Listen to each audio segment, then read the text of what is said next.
Ignoring the fact that the United States has veto power, the United Nations prepared a resolution to nullify President Donald Trump's recent decision to formally recognize Jerusalem as Israel's capital.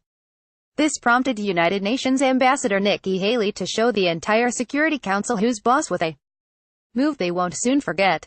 UN Ambassador Nikki Haley, photo credit, Nikki Haley, Facebook. In what proved to be little more than spitting in the wind, the 15-member UN Security Council voted on a resolution Monday to nullify President Trump's decision to recognize Jerusalem as Israel's capital. However, Nikki Haley effectively told the UN where to shove the measure, which she called an insult, saying a sovereign country will not be told where it can locate its embassy. The Egyptian-drafted resolution, which did not specifically mention Trump, expressed deep regret at recent decisions concerning the status of Jerusalem, and stated that any decisions and actions which purport to have altered the character, status, or demographic composition of the holy city of Jerusalem have no legal effect, are null and void, and must be rescinded in compliance with relevant resolutions of the Security Council. The resolution also called on all countries not to establish diplomatic missions in Jerusalem, casting America's first veto in the UN in 6 years. U.S. Ambassador Nikki Haley voted against a draft resolution on Monday, which garnered the support of all 14 other members of the Security Council, calling on U.S. President Donald Trump to withdraw recognition of Jerusalem as Israel's capital. Source: The Jerusalem Post. "We do it with no joy, but we do it with no reluctance," said Haley in vetoing the resolution. The fact that this veto is being done in defense of American sovereignty and in defense of America's role in the Middle East peace process is not a source of embarrassment for us, she added.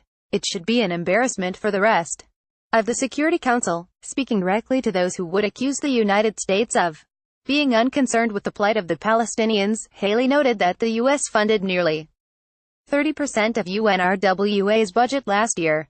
Uninterested in the soft subtlety once expected of female diplomats, Haley minced no words. "I'll be blunt," she promised. "When the American people see a group of countries whose total contributions to the Palestinian people is less than 1% of UNRWA's budget, when they see these countries accuse the United States of being insufficiently committed to peace, the American people lose their patience," she declared. "What we witnessed here in the Security Council is an insult," said Haley. "It won't be forgotten. It is one more example of the United Nations doing more harm than good in addressing the Israeli-Palestinian conflict. Today, for the simple act of deciding where to put its embassy, the United States was forced to defend its sovereignty. The record will reflect that. We did so proudly." Haley then concluded, "Today, for acknowledging the basic truth that Jerusalem is the capital of Israel, we are accused of harming peace. The record will reflect that we reject that outrageous claim." She took the time to reiterate some of the finer details of Trump's Jerusalem announcement.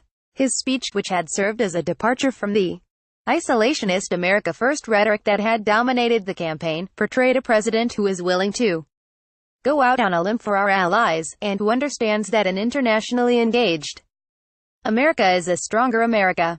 If Haley's fingerprints were not all over the text of the speech itself, her ideas and beliefs have certainly influenced the administration's international policy.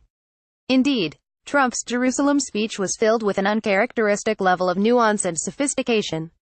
Abandoning his usual flair for the dramatic, he explained that his administration's acknowledgement of Jerusalem as Israel's capital was nothing more or less than a recognition of reality. He went on to reiterate his commitment to fostering a long-term solution, in noting that this decision is not intended in any way to reflect a departure from our strong commitment to facilitate a lasting peace agreement. Source: Commentary Magazine. Israeli Prime Minister Benjamin Netanyahu took to social media to thank Haley for vetoing the resolution, tweeting, "Thank you, Ambassador Haley.